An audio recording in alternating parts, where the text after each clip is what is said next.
Wednesday, December 6th. I'm Rim. And I'm Scott. And this is Geeknights. Tonight we begin a very long and in-depth series on the proper care and feeding of anime clubs. Let's do this. Life is good. I just finished a gigantic vanilla ice cream and orange juice smoothie that I made not moments ago. Well, it's not really a smoothie if it doesn't have like yogurt and stuff, right? Nah, I consider a smoothie to be pretty much any whipped thing that isn't a milkshake. Like, if it's a little less viscous than a milkshake and you drink it through a straw, it's a smoothie. See, I don't know, because if you just combine orange juice and ice cream, it's not really a milkshake, because to make a milkshake, you need ice cream and milk. And then, that's a milkshake. Actually, when I was a kid, I used to make milkshakes, but I never used milk. I pretty much just used ice cream and vanilla extract. Maybe I'd use like a teaspoon of milk. It's a tough call. We got to go figure out exactly the difference between like a smoothie, a milkshake, an ice, all kinds of different. I think a more important thing would be to figure out whether or not cheesecake is a cake or a pie or something else entirely. It's a tough call. Not really. No, it's not. Yeah, it is. Not at all. We had that argument to completion years and years ago. I forget which side I was on. Well, then I guess I win. Okay, what side were you on? Doesn't matter. Okay, then. Are you sure you weren't on the same side as me? I'm absolutely sure because I remember arguing with you about it. I probably just picked the other side for fun. Oh, really? I don't remember. I don't really care either way because you know what? Whether you call it cake or pie, it tastes the awesome. So anyway, in response to the other day when I used a slightly different thing of the day music, I'm surprised so many people brought it up because, you see, I was messing around with that keyboard, so I decided, I'll record some stupid bit and throw it in the show to make fun of me messing around with the keyboard. And I've gotten more emails and feedback of people saying how much they liked it or how they want more music like that in the show. I made that as a joke when I was bored. That's not going to be the thing of the day music ever. I don't even have the WAV file anymore. And the scarier part is that Rim just basically banging on the keyboard somehow sounds good to people. It's like, what the hell? Well, I bang on the keyboard all the time. What do you want? Yeah, I know, but it's not good. I mean... Well, I don't know what your standard of good is. I mean, you have kind of weird tastes in just about everything. I think it's more like, relatively speaking, like you could not be a keyboardist for even like, maybe the most garageist of bands. You could be the keyboardist. But if Entertainment System needed a keyboardist, I could do it. I could also be their drummer. Perhaps, but I don't think you're on a very low level of keyboarding talent. Compared to, here's the thing, if you take the average person in the world, I'm well above average. Oh, you are. But compared to all the keyboardists in the world, you are down near the bottom. Yeah. Yeah. But I'm still pretty good according to our listeners. You know what that tells us? Our listeners don't know much about keyboarding. I don't know. Speaking of listener feedback, 2 people sent us audios, and you know what? Audio fucked up. Yeah, audio has never really been the most reliable, useful, or really in any way relevant or interesting service, to be perfectly honest. Yeah. And now that we finally decide to use them, they don't work. Well, we've been using them. It's just no one actually sent us anything. And in fact, people did send us a couple things in the past, and it did work. I emailed Audio, and I'm like, hey, fix it. Fix it.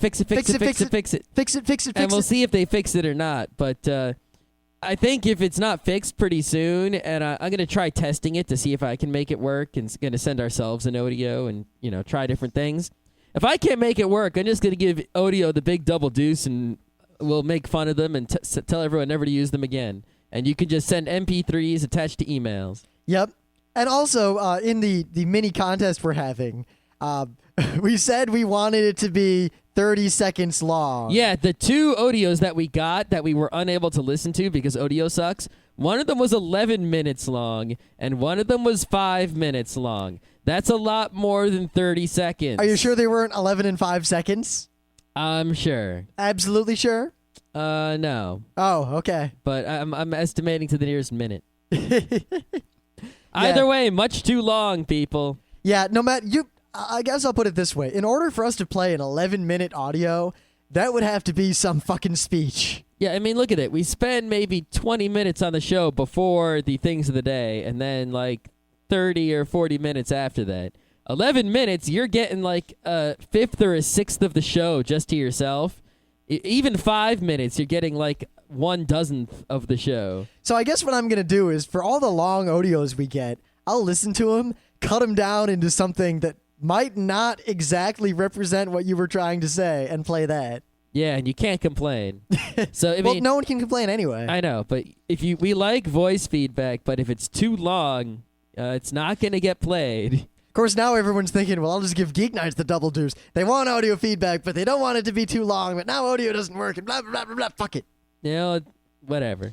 Yeah, anyway, in the news, it being Anime Day, I would just like to note that 4Kids, who, among other licenses, had One Piece, has decided to stop translating it and be done with it. They have aired 78 of the 104 episodes they had, and that's the end of it. I imagine that One Piece wasn't really doing so well in the U.S.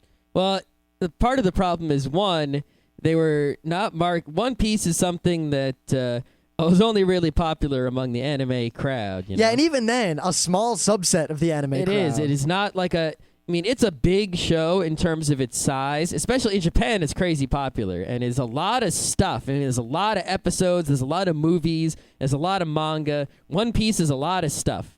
But it's not really popular enough to sell all that stuff.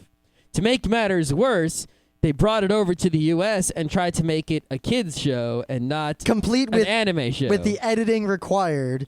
Yeah, they edited the hell out of it and they put it on, like Saturday morning cartoons for kids or get home from school cartoons for kids instead of, making it a show for anime fans that is on DVDs, unedited with subtitles, and we all buy it and we're all happy. Yep. I mean, I just think back to the cons for the last several years where there would be more One Piece stuff than anything else. One Piece stuff was everywhere. And still a lot of it out there. Yeah, but I don't see a lot of people buying it. And every year I've seen the prices on the big One Piece plushies going down. Yep. I mean, I was reading the One Piece manga, and I can already tell. I watched the first few episodes of One Piece back in the day, and I kind of liked it because it was piratey. But then I knew that it was going to turn into like some fighting thing. So I got the manga, and it was okay, even if it was a little childish. It was still funny and interesting. But then it reached this stretch of like 3 or 4 volumes of manga where it went nowhere, and it was like one fight. And I'm like, all right, that's it. I'm done ordering this. I'm done with One Piece. Now, why did you keep reading even that long? I dropped One Piece after the first volume because I knew exactly where it was going, and I already gotten everything out of it I ever would. Well, anyway, I stopped ordering it, and the last volume that I received, right, was a volume where it stopped the fight and got back to the stuff that makes One Piece not suck. So I think I'm gonna go to the store and read it now, and then I can pick it up and say, "Oh, this whole volume's one fight." I'll just put it back on the shelf. And if it's a good volume, maybe I'll buy it and bring it home. Maybe I'll just read it in the store. Who knows? See, I don't understand how when it comes to anime, you'll drop an anime like a brick in less than 10 seconds if you don't think you like it. Yet you'll continue to read One Piece or Initial D long after they have stopped being good. Initial D is still good. No, it's not. And second of all, no, it's not. Initial D. Part of the reason is that I'm ordering these things 2 months in advance now. So if it sucks, I usually end up getting 3 of them. All right. I could predict that the rest of Fourth Stage was going to suck from the beginning. They ran out of ways to go with Initial D. I thought that, but the manga, it keeps going in ways. What ways? Oh, he wins this race by balancing his tires over a gap. Oh, he wins this race by fucking teleporting to the bottom. Awesome. The show, pretty much, Initial D ended for me at the end of the first season. Nah. With the possible exception. The exception. first season is definitely better, I will agree. However, I still enjoy. I'm not going to say it's like top quality shit, but it's still good. It's like the difference between chocolate and shit. No. But that is an Initial D reference. So. Yes, from, you know what? From the first season. Yep. Anyway. Yeah, so you got some anime-related news, I hear. Well, it's not really so much a news as it is, hey, look at this article about anime. There's an article on Reason.com called When Piracy Becomes Promotion, How Unauthorized Copying Made Japanese Animation Profitable in the United States. The article is by Henry Jenkins, okay. who is the director of the MIT Comparative Media Studies program and author of Convergence Culture, blah, blah, blah. He would like to acknowledge the help of MIT alum Sean Leonard. That tells me that Sean Leonard did all the work. Anyway, I'm going to sum up this article by just reading to you the last 2 sentences. Many media companies in the U.S. would have regarded all this underground circulation as piracy and shut it down before it reached critical mass. Instead, we have moved from a world where Speed Racer operated on the fringes to one where Pokemon is better known in the United States than many of its American counterparts. Yep, here's a smart guy telling you that fan-subbing is the awesome and Japanese people are smart and American people are stupid. Yeah, though I still have a lot of choice words for the Japanese animation companies. Well, I think the problem is they just don't understand that they can't charge that much money to sell the licenses in America. And if they're pissed off that someone else is going to sell the shows in America for more money than they're paying the licenses for, then the Japanese companies should just release the anime here themselves and, get rid of people like the middleman ADV and such. Yeah, though I don't think they quite understand the American market. Though I don't think the American companies quite understand the American market. I don't think the Japanese people understand the Japanese market, selling your DVDs for like $1 bajillion. No, they understand it perfectly well, because they make a lot of money, and the only threat to that is reimportation in American fan subs now. I still really think that if someone released DVDs in Japan, like let's say I was an anime company, and I made an anime in Japan, and it was on TV, and then I came out with the DVDs. If I put those DVDs out in slim cases and boxes at American DVD prices, I'm pretty sure I would make more money than the Japanese companies with their $40,000 collector's things. You know what I would do? First, I'd release the fanboy early copies for the crazy amount of money, because they'll buy it no matter what. Mm-hmm. And as soon as sales drop below a predefined threshold, I will immediately release the cheaper versions, the thin cases. As soon as sales of those start dropping off, I'll release the super double bonus box that comes with the goodie, because the fanboys will all buy that again. And I would also, if I was a Japanese company, I would hire a translator, slap some English subtitles on there, and send it over to the U.S. Like, when the Japanese DVD comes out, the American DVD comes out simultaneously from my company directly. Now, one step further. further. None of this middleman business. I would hire the fan subbers to do it, because they're really good at what they do really quick. Yep. Yeah. We should probably do a whole show on that. Yeah, probably. The thing is, when you think about it, a show like One Piece, that's perfect for this kind of plan, because selling One Piece on DVDs, there's a whole lot of episodes. There's not a whole lot of fans. But you want to make money because you spent money to make One Piece, or you spent money to get the license. So what do? You slap a whole bunch of episodes on as few DVDs as possible and sell them as cheaply as possible. And that's how you make the big monies with One Piece. Maybe not, because a lot, at least in my eyes, any show that isn't grade A that I want to own and show to people forever, it would have to be so amazingly cheap for me to buy it when I could just watch it on Netflix for practically nothing instead. Yeah, but then you would Netflix it, which means Netflix buys it. Yeah, but here's the thing. Netflix buys far fewer copies of any given anime than the number of people who watch that copy. You got to admit, though, that if One Piece was 10 episodes a disc for I wouldn't go anywhere $15, near that show, because I know where that show goes. You it's not wouldn't, worth it. But imagine what it would sell to normal peoples. I don't know.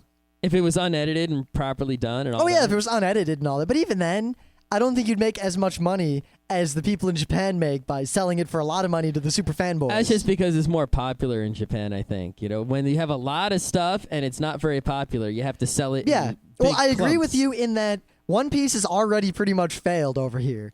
And they have the license until it expires. They already paid for the license, as far as we know. I mean, for all we know, maybe the license is weird. But you'd think they would do whatever they could to recoup their losses.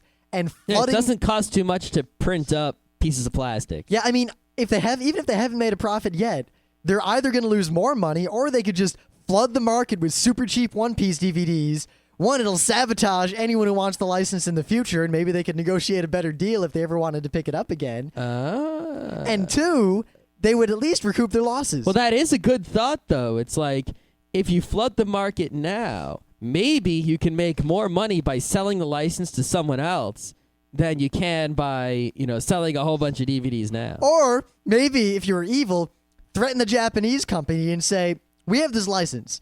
Pony up, reduce the cost, some sort of extortion, or we're going to sell One Piece $1 a disc. I think the license prevents you from doing stuff. See, I was about to ask. I wonder what provisions the licenses have for minimum sale prices or levels of promotion or number of episodes per set or per disc. Who knows? It's all crazy. I wish the anime industry would open up. I know Anime World Order has talked about this time and time again. Why all the secrecy? They're not gaining anything from us not knowing. Well, that's something I gotta have a problem with most companies, is what does any company have to gain from being secret besides pissing off customers and covering up corruption? Well, no, I can see them keeping, proprietary trade secrets secret. Yeah. But even or then, production schedules or upcoming products that might not be made. Because people get super pissed if they hear about a product that, Sony's working on the blah, blah, blah. And then the blah, blah, blah never comes because Sony, while they were working on it, realized it was a bad idea and canceled it. But the fanboys heard about it. Now they want it anyway. Yes, but on the whole, companies have more to gain from being open, and most companies are far more closed than they need to be. Now, I'll agree with you on that, especially the anime industry. This is not rocket science. The other thing is you don't have to make a press release about everything. You don't have to be... It's just that if someone asks, tell them. And then only the really, really enthusiastic people are going to even pay attention to that. So, if you let some nerd on the internet know about your new gadget you're making, maybe a few people here and there will go, ooh, ah, ooh. But then again, I realized something. Look at all the interviews you see with anime company people at cons, because that's where most of these interviews happen. No one even asks the hard-hitting questions. And at a con, the only questions you get are the stupid lame, you gonna get blah show, or when is episode blah gonna come out? Well, I had one hard-hitting question for ADV at Otakon, and that was, what the fuck happened to your manga? And still don't have a real complete answer. They were like, yeah, it's coming back. Yeah, something. Yeah. It's like, why don't you tell me, yeah, we did this and that screwed us over, and this is what we're doing right now, and this is the person working on it, and this is where we're at. And that way, I go, oh, instead of leaving me in the dark, Maybe we should... at some of these smaller cons, show up with our equipment and do our stuff like we always do. And then if we run into any anime industry people, corner them and ask the hard-hitting questions. And if they answer, we win. If they don't answer, we still win. Well, they usually say, we cannot confirm or deny, blah, blah, blah. And then I'll say, why? And I'll be a complete jerk until I get the information I want, or I have proof that they're dodging the issue. Hoo-ha! That's the Geeknights way.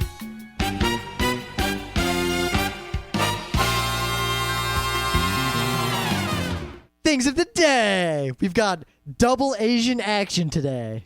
Oh, no. Those crazy Asians. What'll they come up with next? Yep. We've uncovered the vast Asian conspiracy, and we've discovered a technique that is unknown to the West. All right. So who wants to go first? I guess you can. Oh, okay. I found this video, and it said, behold, the Asian squat. And, of course, the first thing I thought of were those Asian squat toilets. So I watched it, to learn how to use a squat toilet, even though I kind of knew how already. And then I realized this is not a video about the squat toilet. This is a video about just squatting. And I watched the video, and and the first thing you see in the video is this Asian guy looking all cool with his sunglasses and stuff, and he squats. And you go, yup, that's the way Asian people squat. I can see it right there. So typical. I've seen it in a million places before. And you watch it some more, and they say, look at this Western guy squat. And you go, wow. And then they actually point out the difference. And it's like, yeah, it's true. Oh. The thing is, I realized, because it's pretty much plain as day, that the Asian squat is superior in many ways. But I can't do it. I fell over. It was kind of sad. Yeah, it's like the Asian squat is not easy to do. The difference is Asian people, when they squat, they put their heels on the ground. And they shift, their knees aren't as far forward. So most of their weight goes straight down onto their entire foot. It's kind of like they're sitting on their legs. Yeah. I tried to do it, and I just couldn't get all my weight to go evenly distributed across both feet. It was either on the insides of my feet or the outsides or the front or the back on the heel. I couldn't get it even. So no matter what I did, I was going to fall over in one direction or another. Or it hurt part of my foot. See, I actually had no trouble doing it. I could just get down. I could sit that way for a while. But for whatever reason, when I sit like that, it's uncomfortable because the muscles in my thigh and the muscles in my calf kind of grind up against each other, and it feels like I'm crushing the muscles when I sit like that, and it actually kind of hurts. Yeah, so I don't know. And then I realized I could do it if I shifted my legs to the left and right, like outward, but that just put all the stress on my knees instead, and that was not a good idea. No, that's not a good idea at all. So it's like I did exactly what the video said, trying different amounts of spreading my legs apart and trying different angles of foot positioning.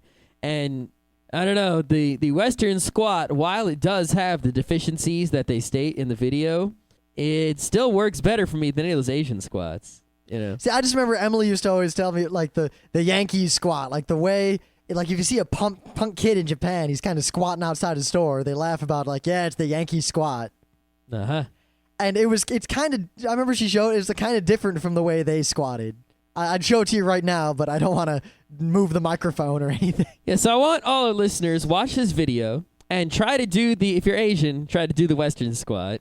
And if you're not Asian, try to do the Asian squat. And give us feedback. We really want to know your thoughts, feelings, and experiences, and we will talk about them next week. We might have to come up with some sort of combined super squat of sorts. Yeah.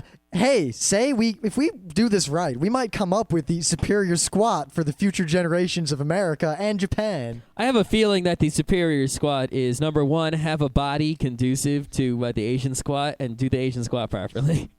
I don't know. Maybe the actual answer is to become a great kung fu master and just sit like there's a chair there when there isn't a chair. That's also a good plan. Anyway, speaking of Emily, she sent me this video the other day, and it's kind of this shaky cam. It looks like a guy's spying on two Japanese people eating in a restaurant. And they're drinking wine, and they're using forks and knives, and they're eating something.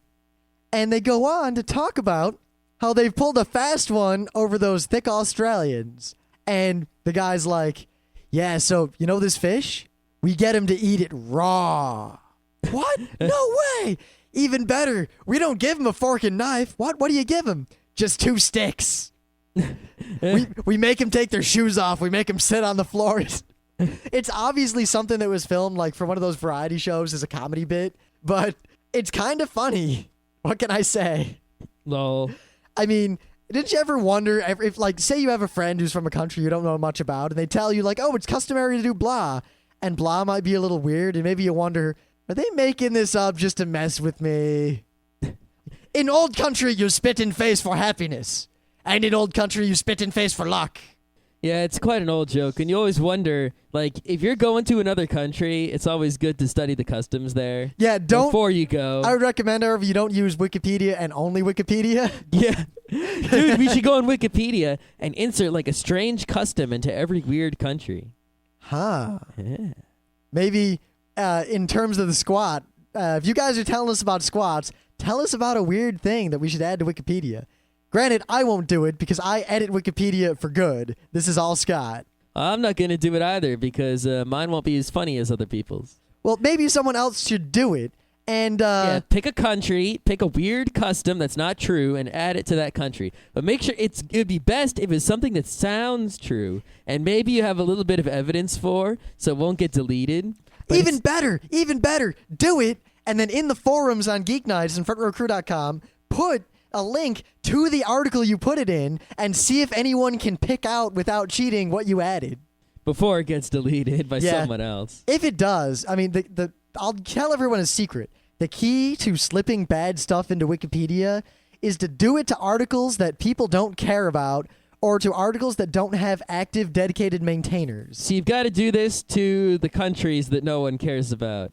The problem is a lot of small countries that are on there have like one guy from that country who watches it all the time. Well, I was thinking more like Canada. You know, I hear they play this game up there where they put metal blades on their feet and they run around on frozen ponds hitting a big black rubber thing around with sticks. Yeah, sounds good to me. What kind of shit is that? Right. Maple leaves. Maple Leafs. Leafs. So today is Anime Manga Comics Day. And last week we talked a bit about this, and we also sent numerous emails to Anime World Order about it, but they have been soliciting... You just can't stop mentioning Anime World Order, can you? Well, because I don't play promos anymore, so I periodically mention the shows I listen to, and also they're the sole reason we decided to do this series of shows. Mm-hmm. Well, actually, they were the first reason, and then unrelated to that, a bunch of people in the forums and via email have been asking us about this topic a lot lately. So we figured we'd kill a whole bunch of birds with one stone. If you asked us this question and we didn't answer it yet, that's because we're answering it right now. You see, they were talking about how anime clubs are kind of obsolete or aren't doing well anymore, and people don't want to go to anime clubs to watch anime, and just like showing rooms have become almost completely unusable and no one cares about them at anime cons, so too have anime clubs fallen. You see, way back in the day, there was anime. And dinosaurs. But no one in the United States could get anime because most of them did not speak Japanese, especially the people who would have liked anime. They could not speak Japanese. They were mostly small children. So the people who, for whatever reason, discovered this Japanese animation would get it somehow, usually difficultly, raw, and get groups of friends who also liked it and watch it. And the only way to see anime, I mean, there weren't even VCRs back then. You could only see anime by knowing someone who had it. So whoever had the most anime ran the local anime club. And the anime club existed solely to show people anime. Yeah. And then came the VCR. And the VCR made craziness happen. People, they had back in the day, if you wanted a fan sub, some guy somewhere would get laser discs from Japan. He would take his Laserdisc player and a machine called a Genlock. I was wondering if you were going to bring up the Genlock. The Genlock. Those were good days. And he would put subtitles using the Genlock onto... He'd take the Laserdisc and the Genlock and a blank videotape, and he would then basically put subtitles on the Laserdisc video, and it would go onto the tape. And if you sent him a blank tape, he would copy that onto the tape for you. Yep. Some people, you could send them the cost of a tape, and then they would mail you one just to save, shipping costs and all that. Yeah, no one was charging money for it. They weren't like pirates trying to make money like some of the Hong Kong bootleggers are today. They were trying to give out the fan subs. I actually got a lot of anime that way. I remember from VKLL, who back in the day was my favorite fan subber. I got all of Sailor Moon, first generations from the Laserdisc, VHSs, and I got the end of Evangelion, though I didn't know that Evangelion was a show. So I watched End of Ava like it was some movie, and I remember thinking, what the fuck is this? What? Who? Why? So I showed it to everyone I knew, and then I found out it was a show, and they were all pissed at me for ruining it. Yeah. Either way, I didn't even know you could do fan subs that way till I got to college, and by then there was no point in doing it. The point is, before digital fan subs came, which was about 2001, 2002, they started really going. They had them in 2000, but not so much. It was not easy to get anime. You could buy very little bits of anime for lots of money in the store. You had to pay even more money if you wanted subtitles. Yeah, seriously, it would be like $30 for a dubbed VHS and $35 for a subbed VHS. And that thing had between 3 and 4 episodes on it. 2 a lot of times. Yeah. Maybe one movie was if you were lucky. I mean, early on there was mostly movies, just because it was so much money. If you're going to pay that much, you were going to get a whole movie. Then it moved on to the TV shows later when the prices started to go down. I bought the original Tenchi OAV disc for disc over the course of like 7 months because I couldn't afford it. Wow. Anyway, because of all that situation, we had to have an anime club, which is a place where people got together and combined their anime so that people could see more anime than they could afford. I mean, Sci-Fi Channel was all right, but eventually, they weren't consistent enough to really serve your anime needs, and they only showed a very limited amount of stuff. And Blockbuster was all right, but they only had a limited amount of stuff. Yeah, all Blockbusters seem to have the same things. They all had like Harmageddon, Wind of Amnesia, random stuff from Ava, Doom Megalopolis, Vampire Hunter D, Lotus War, and the Heroic Legend of Arslan. If it was on Sci-Fi Channel, it was usually a Blockbuster. Yep, I remember I rented Tank Police multiple times just because I couldn't find Akira, it. they had Akira. Yeah, they always had Akira. Yep. And that was the way of things. So anime clubs pretty much just existed to show people anime. And to popularize anime. Yes. In fact, the stated goal of many anime clubs or Japanese film, cultural, whatever societies was to promote the acceptance and love of anime in North America. And mission accomplished. Yep, they mission won. was accomplished a long time ago, but no one had a party. Where was this party? When they, it's very rare to see like someone, trying to do something intentionally, accomplish the goal, and then not be like, whee! Well, I think part of it was that it was kind of a slippery slope. I mean, things came in gradually. It wasn't like one day watching Akira in your basement where you were a loser, and the next day watching Akira in your basement with your friends where you were a winner. It was just kind of this gradual boom of anime. And it seemed to really culminate in the whole Eva, Eska, Bebop kind of era when anime really started getting crazy. Yep. At least in terms of adding new fans. So you had these anime clubs, and they had succeeded in their goal. It was now easy for everyone to get anime. You could buy plenty of anime. You didn't need to go to club to get it. There were plenty of anime fans. Anime's on TV. It was on Cartoon Network. You could buy it in the store. Media Play had a giant anime section before it went out of business, and it didn't go out of business because of its anime section either. Now, at this point, anime clubs seem to have diverged over time into three kind of distinct bodies as anime fandom kind of changed. I mean, on one hand, you had the clubs that stayed the same, and they showed anime, and their primary focus was to show anime to people. But because you could get all mainstream anime easily, the way the clubs survived and still made people come to their showings was to show the stuff you couldn't get. The stuff that wasn't released in the US, the fan sub that your friend made, the weird Asian movie that was no one's even heard of that you got because a friend of yours taped it off Japanese TV. The really old but really cool show. I know there's this club of really old anime guys, and they always show up at the club summit at Otakon, like a few of them. They're awesome guys. We talk to them every year. They're awesome guys. Like, I've seen them there for like 3 or 4 years in a row, but I never actually talked to them that much. But I know that they're these old guys, and they have an anime club, and they just watch ancient anime. Wicked ancient. Yeah, like, you want to know how... Think this.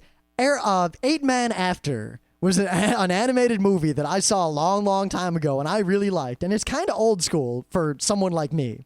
They considered 8 Man After to be the newest of new school because they used to be fans of 8 Man. Yeah, Tobor, the 8th man. Tobor, robot. Get it? Yeah, and that's one of the newer anime that those guys watch. But they're awesome dudes. I mean, they have kept it real. Yeah. So now you have this problem, is that people like their anime clubs. They have clubs. They want to keep these clubs because they're fun.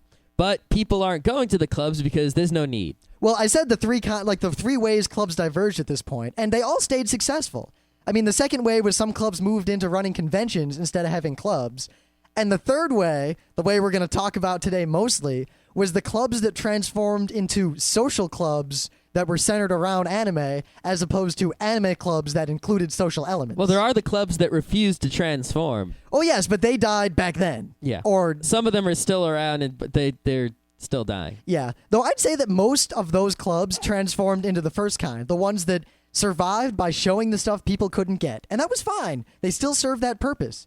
Then came fan subs on the internet, followed by YouTube and Google Video, followed by BitTorrent. Followed by huge conventions, followed by DVDs in the stores, followed by deep discount DVD, followed by podcasting. I mean, now there's nothing obscure. If something exists in Japan and anyone finds it amusing, it's on the internet immediately, and everyone downloads it and watches it. And if you go to a con and they try to show it, half the audience says, "What? I saw that a month ago. What the fuck's wrong with you?" Yep. All right. So now that first kind of club is in the same situation they were when anime exploded. They're losing members. No one comes to their showings anymore. They don't know why. They think that people don't want to come to showings anymore.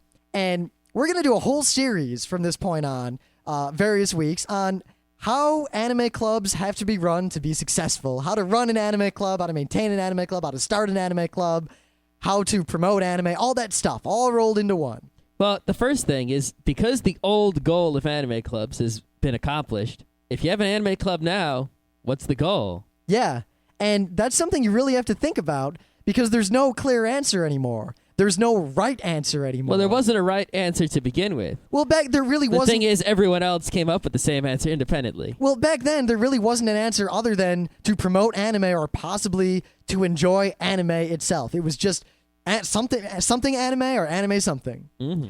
Now, you can have all sorts of goals. And before we get any further, I do want to point out that I know what Anime World Order's first thing they're going to say is, yeah, clubs that changed are popular. but the old clubs are dying, and that sucks because clubs don't show anything anymore. And I think today's example, see, we're not going to talk about the specific logistics yet of running a club. We need to Skype in a whole bunch of different people that we know, including the legendary Scott Johnson. About legendary. Well, he's legendary. Yeah. I'll try to find only according to New Type magazine. That's fine. Yeah. I just love New how Type USA. it says Scott Johnson, legendary anime club expert, but then it shows a picture of me in the front of the audience talking. Yep. Hilarious. I only felt bad because that happened to him at Anime Central years and years and years ago, where someone made a video of us doing some event in a room party, and the subtitle said Scott Johnson, but it was me. And then it showed me, and it said Scott, and it said Scott Johnson. Lol. Anyway, what we're going to start with today is an example of pretty much the most successful anime club in the United States and probably in North America, the RIT Anime Club. And I'll just say right now, their primary thing is still to this day straight up showings of anime. They show anime in a room, and they still get over 100 people minimum at every single showing they do every single week. Yeah, I don't know enough about what they do now because I haven't been there in years. Yeah, well, luckily but I can talk a lot about what we were doing a couple years ago. Yep. And a couple years ago, the situation really hasn't changed much. Fan subs are still everywhere. You know, it really isn't that much different from doing it right now. Yeah, and in fact, because the club was originally, the club is a very old club. The club was founded long before I knew what RIT was or what anime was or anything. And it was originally the same kind of anime club that every other anime club was. And they transformed into a different kind of club way ahead of the curve, way before anyone even thought there would be a problem. And as a result, they've almost always been very large, very popular, and very well run.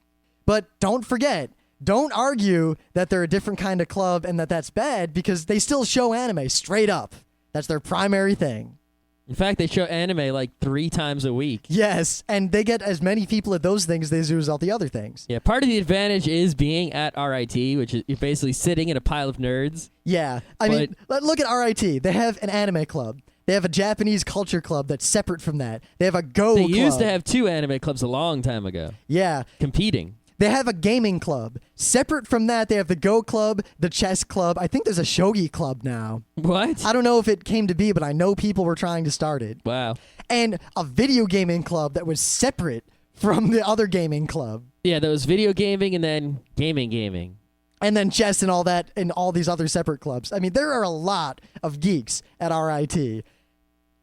But the thing is, other anime clubs in the upstate New York area they're obviously not as gigantic as this club, but they're still doing very well, and they're growing, or at least staying the same. They're not shrinking like a lot of the clubs people have been talking about in the rest of the country. Yeah, I went to Citicon, right? And there weren't too many people at Citicon, but Cita is the SUNY IT anime club, and they ran the con, and it seemed like they had a whole bunch of nerds from SUNY IT and also the nearby community college that were in their club, and they were all the staff of the con, and there was at least 30 of those people. It really seems that a lot of the anime clubs, at least up where we are and in this whole area, are doing very well. And while they may not be huge, that's more a function of where they are as opposed to how well they're run. Yeah, it seems like if a club is run well, it will continue to exist and do things. And if a club is run poorly, it will die and disappear. And the number of people that are actually in the club is dependent on the location of the club. So what we'll do today is we really just want to go over exactly what the RIT Anime Club did and how they did it and some of the reasons behind why. And then in the upcoming episodes on this, we're going to talk a lot about the specifics, like how to run this kind of an event, how to promote a club, how to start a club, how to end a club. Oh. Why you might want to end a club. But anyway. Sometimes you do. The RIT Anime Club, when we came to power, you see, when we were freshmen at RIT, the club was already gigantic, and their original format at that time, as it had been for ages and ages, was very simple. Every Thursday night, they would have a meeting, a main meeting. The majority of the active members would come to this meeting.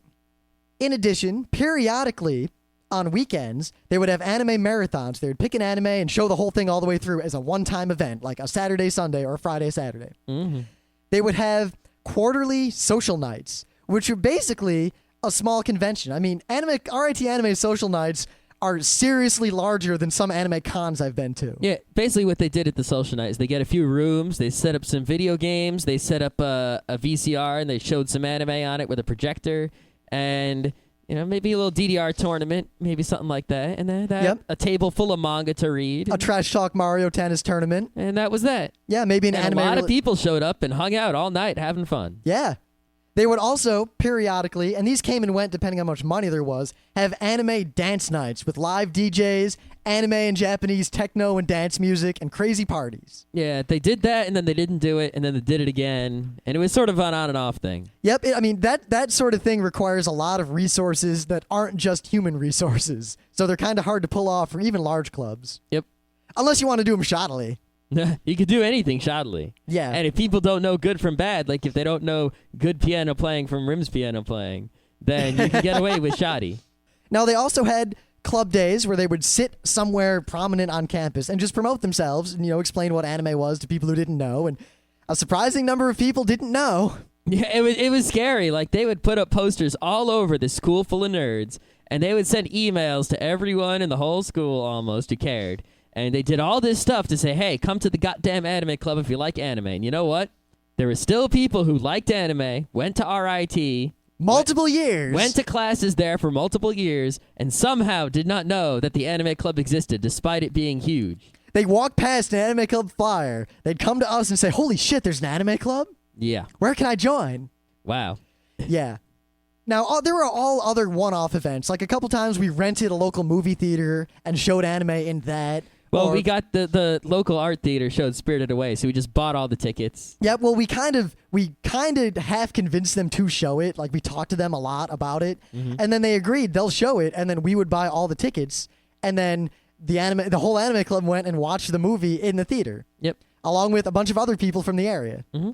And there were a whole bunch of other random events that we can kind of talk about, like anime dodgeball events and a whole bunch of one-off things. But the core is, as we have already said. Now, the Thursday showings, the main showings, were structured in a very specific way that seems very conducive to having a popular anime club. The first thing they did is they stood up in front of the club and they announced the club business. Yeah, you got to have some kind of a ritual, a shtick. People really like that sort of thing. So every time someone would walk up to the front of the room, the crowd would gather. People would show up an hour before the club meeting and just hang out. Well, that's like if you had no class before the club, you had nothing else to do. You might as well come and hang out. There's going to be at least one other person there. But people would shuffle in, the new room would be very loud, and when it was time to start, the president of the club would get up and yell, "Hi, everybody!" Hi, Dr. Nick. And that was kind of the cue, and then the whole club would shut up and yell back, "Hi, Rim!" or "Hi, Luke!" or "Hi, whoever's president." Mm-hmm. And everyone would get quiet. And then the people on the board, whoever was running the club at the time, would give all sorts of announcements, and they'd kind of do, not really a stand-up act, but they'd be very humorous in the front of the room, in a very calculated way. Engage the crowd, talk to the crowd, yell at the crowd, get the crowd to yell back, get everyone really worked up. And you'd think that sounds cheesy, but it worked without fail every week on the same people for years and years and years. Yeah, it's quite amazing. It was so easy to get an anime crowd pumped up. I mean, literally, if I'm at a con and I need to do crowd control, just yell the name of an anime and that'll shut everyone up, and then they'll yell back. Yeah, it's people are if people are such a fan of something, you can just yell out almost anything related to that fandom, and you'll get their attention, and they'll start really getting into it. Now, in addition, we do announcements, what's coming up. We do the funny stuff. And then we would talk about what we were going to show that day, give a little bit of insight into it. Maybe like, well, this is a famous anime blah, or this is a secret, we can't tell you what it is because that'll ruin the surprise, or this was so-and-so's last work. Yep. A little bit of education there. It also, again, engages them, gives them a reason to show up, even if they don't want to see the show. Mm-hmm. Then we would have a raffle. Now, we're not going to talk about the format of the raffle because that would require time. But suffice to say, the RIT Anime Club came up with a very unique method of holding raffles at club meetings that is extremely conducive to getting people to show up to the meetings. Yeah, people would get a raffle ticket, and the raffle ticket that they had could get them a prize, but only if they showed up. Therefore, they would show up to pretty much every meeting where there was going to be a raffle. Even if they weren't going to watch the show, they would show up to your meeting, and they might stick around. They're not going to come just do the raffle and leave. They're going to come, watch a little bit, and then if they don't like it, they're going to leave. Yep.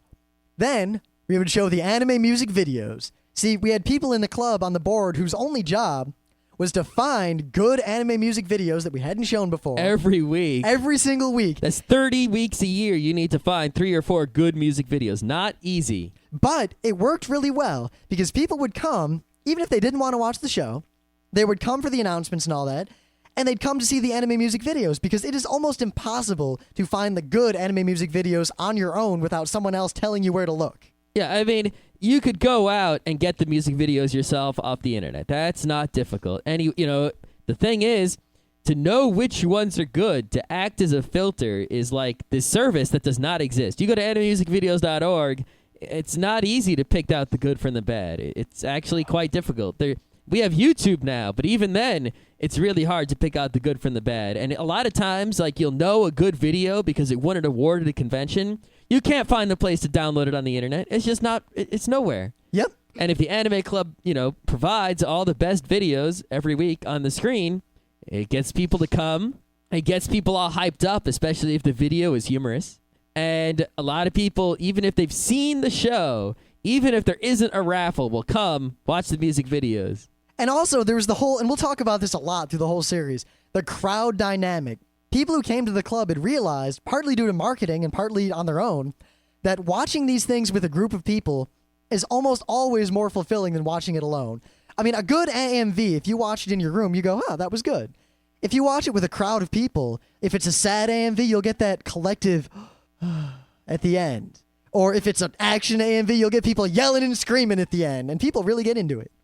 Yeah, I mean, there's a lot of shows that just don't work out if you watch them alone. Like Excel Saga. Watching Excel Saga alone, it's just kind of like, oh my God, there's something crazy going on the screen, it hurts. But you watch it with a crowd of people, and it's like, oh, it just changes the whole thing. So then, now this is probably the most important part, and this is the thing that a lot of clubs seem to get wrong. And I say wrong because every club that has adopted the RIT Anime Club method of picking what to show and showing it has done better than if they'd done it the old way. And very few clubs that follow this format well have failed, as far as I'm aware. Because most clubs don't seem to do it this way. A lot of clubs will show an anime all the way through. Like every week they show the next X episodes of Y show. So week 1, they show episodes 1, 2, and 3. Week 2, they show episodes 4, 5, and 6. Week 3, they show episodes 7, 8, 9. We'll talk about this in more detail in the future, but it's a bad idea. Some clubs will show 3 or 4 shows, and they'll show episode 1 and 2 of 3 different shows, and the next week they'll show episode 3 and 4 of the same 3 shows again. Now, RIT Anime did that, but they didn't do it on their main Thursday shows. They had a whole separate track of showings on Monday nights. But that didn't come till later. Yes, and it was a good success, and it's still going to this day. Wow. But on the Monday shows, they would pick 2 or 3 shows and show them all the way through a couple episodes of each every week. And actually, a whole different crowd shows up to that kind of showings. Mm-hmm. But the Thursday showings, they would show either 4 episodes of a new show, as in the first 4 episodes, or 1 episode of a bunch of different shows, rarely, like a sampler. That was usually on the first meeting of the whole year, is they would show the first episodes of 4 different shows and 4 different genres. Yep. To kind of, so look at all these different anime. One of these has to interest you. Or if we were doing a theme day, like, tonight is violence night. Here's the 4 violent anime. Yeah. Or 1 movie. Yep. Now, this worked very well because 1, we'd promote what show we were going to show. 2, people who wanted to see that show would come and see it. People who didn't want to see that show would come anyway for all the other stuff at the start of the club. And then a lot of them would end up sticking around anyway because they realize, I kind of do want to watch this show. Or maybe Initial D is the best example. Initial D, if you don't know what it is, and then you see it or hear about it, it sounds so stupid. I actually watched the first 4 episodes and thought it was stupid. Yeah, but it worked because no one wanted to watch the show, and everyone thought the club was stupid for showing it.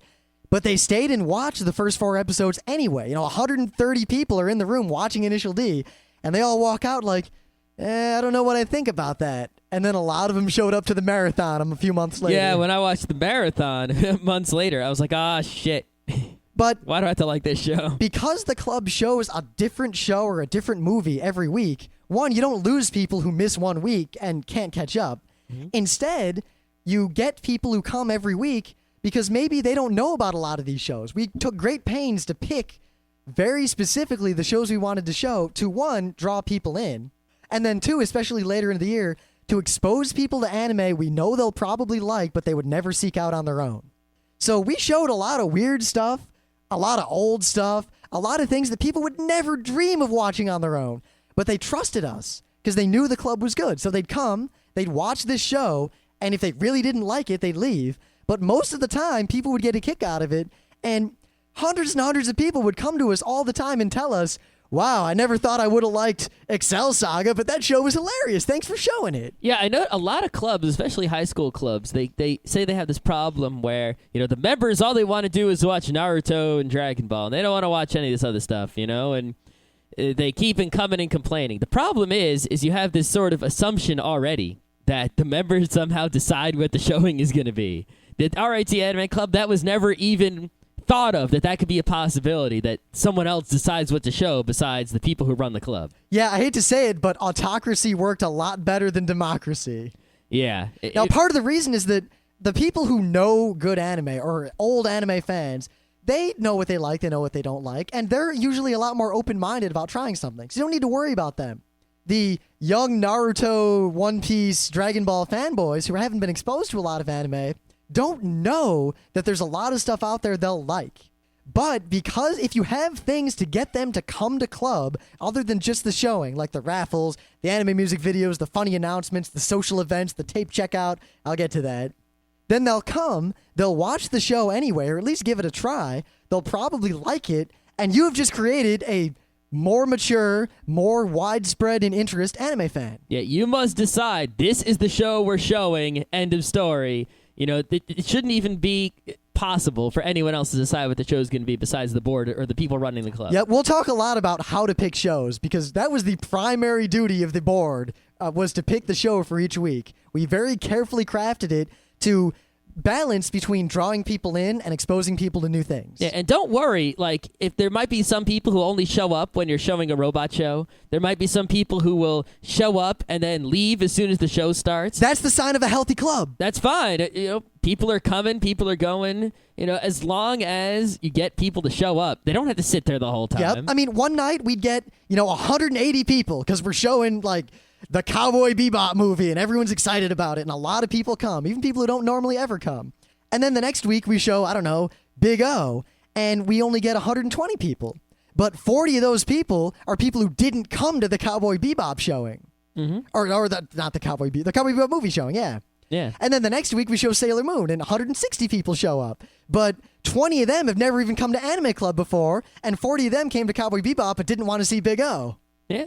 It's crazy. So people would come and go as they pleased. And of course, there's always the 50 people who show up no matter what and will watch the whole thing no matter what, and they're always there. Yep. In fact, one time we tried to show the worst crap we could to get people to leave just as an experiment, and they wouldn't leave, and they watched it anyway, and they cheered. Yep. See, the other benefit, we're already going long, so we'll have to save this for future episodes. All right.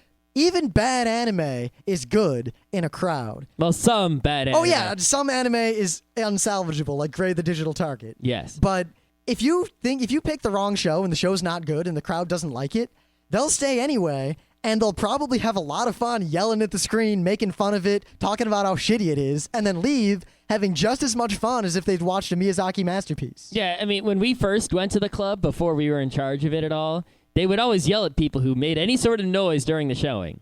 And, generally you don't want people making noise during the showing. If they're whispering or anything, it's annoying. It's like a movie theater. You don't want people going blah, blah, blah, interrupting other people watching.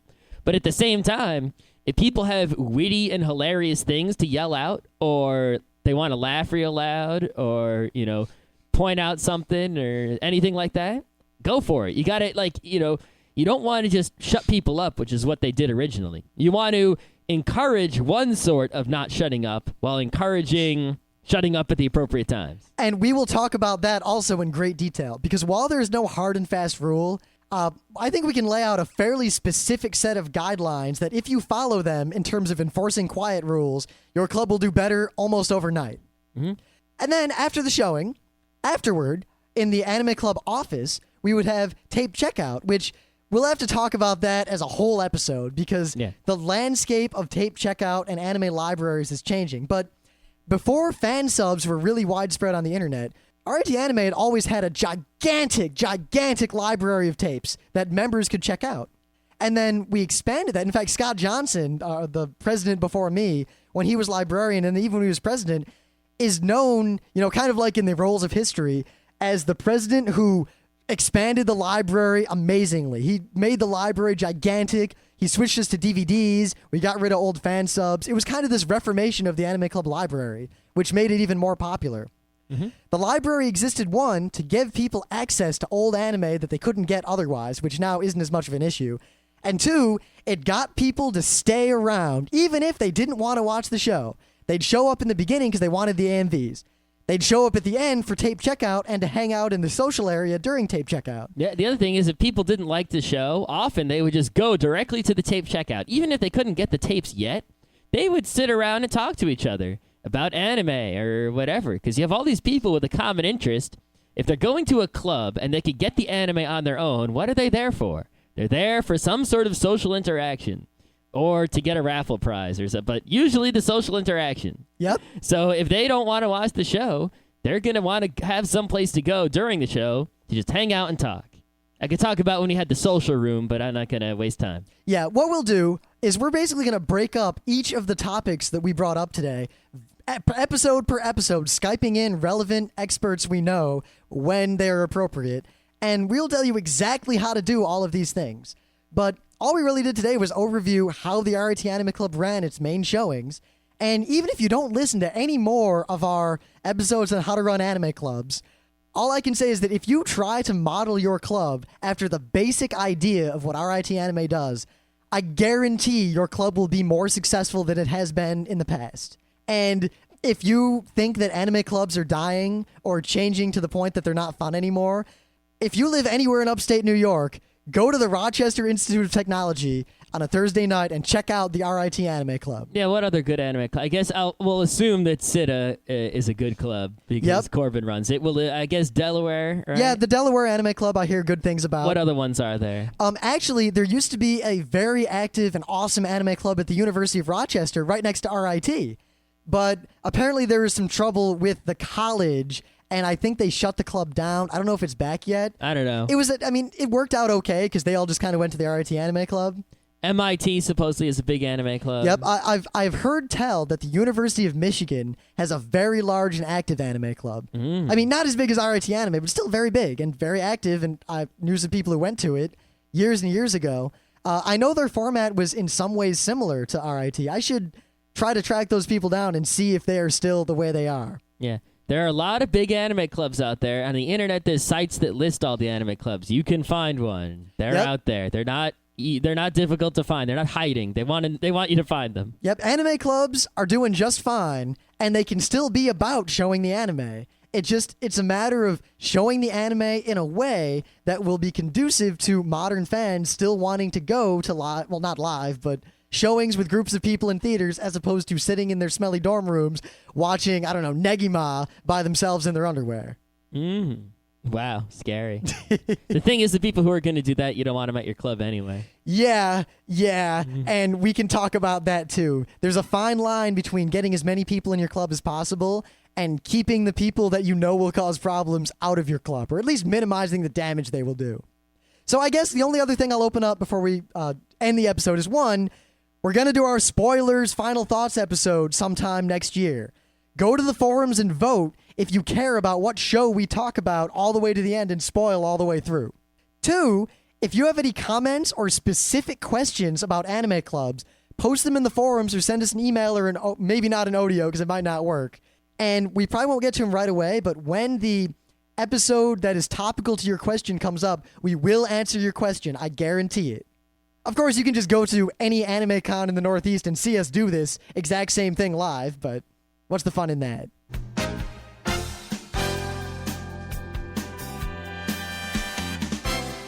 This has been Geeknights with Rim and Scott. Special thanks to DJ Pretzel for the opening music. Be sure to visit our website at www.frontrowcrew.com. where you'll find show notes, links, our awesome forum, a link to our Frapper map, and links to all the RSS feeds. We say feeds plural because Geeknights airs 4 nights a week, covering 4 different brands of geekery. Mondays are science and technology. Tuesdays, we have video games, board games, and RPGs. Wednesdays are anime, manga, comic nights. And Thursdays are the catch-alls for various rants and tomfoolery. You can send us feedback by email to geeknights@frontrowcrew.com. Or you can send audio feedback via audio. Just click the link that says Send Me an Audio on the right side of our website. If you like what you hear, you can catch the last 100 episodes in iTunes or in your favorite podcatcher. For the complete archives, visit the website, which has everything. Geeknights is distributed under a Creative Commons Attribution Non-Commercial Share-alike 2.5 license. This means you can do whatever you want with it as long as you give us credit, don't make money, and share it in kind. Geeknights is recorded live with no studio and no audience. But unlike those other late shows, it's actually recorded at night.